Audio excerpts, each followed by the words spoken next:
يا ناعمة يا غريبة غريبة العيد السهلة السريعة البسيطة الدايبة دوب حاجة كده بجد تحفة وتستاهل بقك. وطبعا من مطبخي مطبخ ام ندى وجنى. اتمنى يا حبايبي تشاهدوا الفيديو للاخر وتقول رأيكم ايه. بسم الله ما شاء الله تبارك الله. من كيلو دي يا حبايبي هنعمل 3 كيلو غريبة ناعمة ودايبة زي ما انتوا شايفين بالشكل الجميل ده. بسم الله ما شاء الله تبارك الله، يعني حاجة كده بجد عسل. حلويات العيد السهلة البسيطة الدايبة دوب بجد تستاهل ان انتوا تجربوها. يلا بينا ندخل على الفيديو بقلب جامد ونشوف مقاديرنا إيه.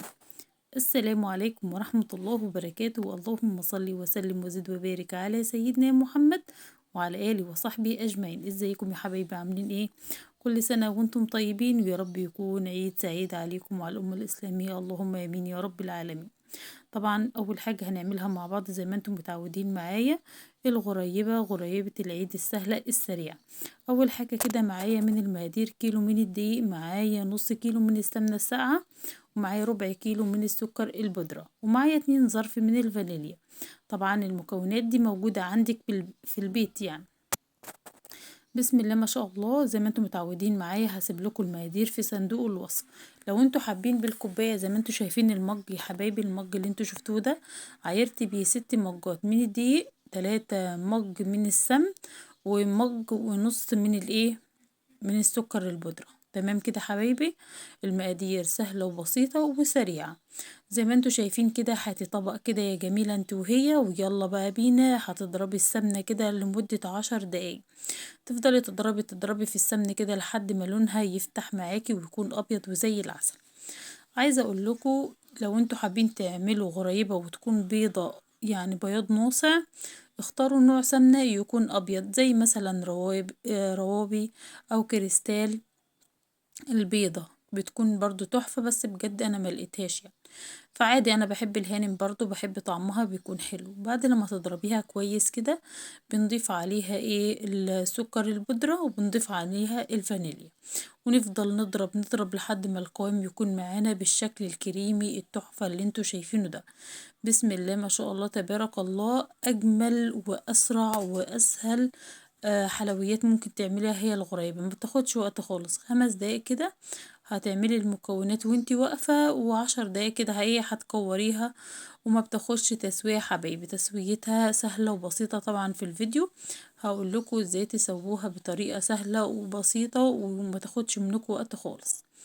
بعد كده بتبدأي تلمي المكونات بإيدك زي ما انت شايفة كده بعد ما ضفت الدقيق يعني، ويا دوب كده تلميها معاكي، هتتلمي معاكي بسرعة وهتكون ما شاء الله ملمسها ناعم.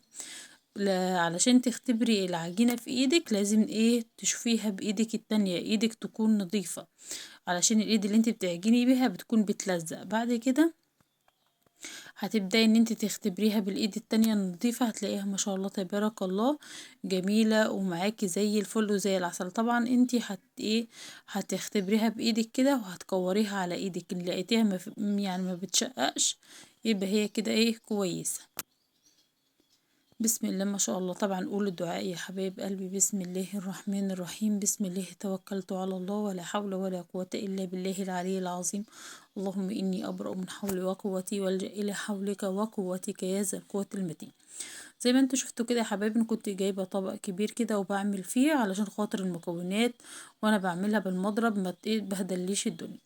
بعد كده نقلت العجينة في طبق صغير علشان اعرف اكور براحتي وكده. زي ما انتوا شايفين هتزيني بايه يا منى؟ بصوا دي اللولي يا حبايبي، اسمه لولي كده. بيجي كده للحلويات ما شاء الله جميل جدا، العلبة ب10 جنيه.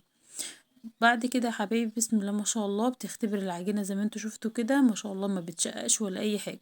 طب يا منى لو هي بتشقق معانا نعمل ايه؟ ضيف لها يا حبايبي معلقة من السمنة وهتطلع معاكي جميلة وزي العسل.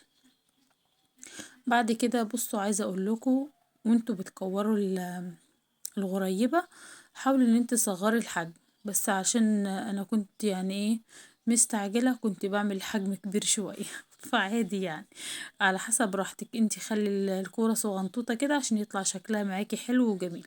وحاولي برضو يا حبيبة قلبي وانت بتحطها كده في الصينية تسيبي مسافة بين الواحدة والتانية علشان خاطر لو كبرت معانا شوية او حاجة ما تمسكش في بعضها. بس كده.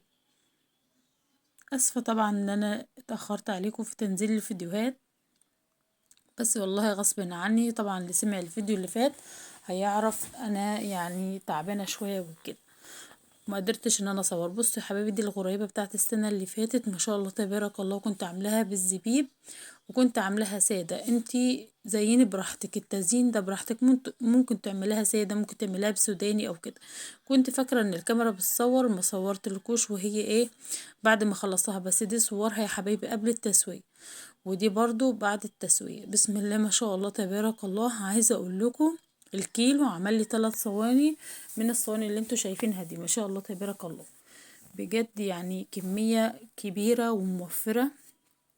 لو انت هتشتري الغريبة دي من بره هتلاقيها بمبلغ وقدره، فاهمين؟ بصوا انا بطلعها بتكون يعني ما بحبهاش تكون متحمرة من تحت، يا دوب كده تستوي واحس ان هي خلاص هتبدأ تاخد اللون.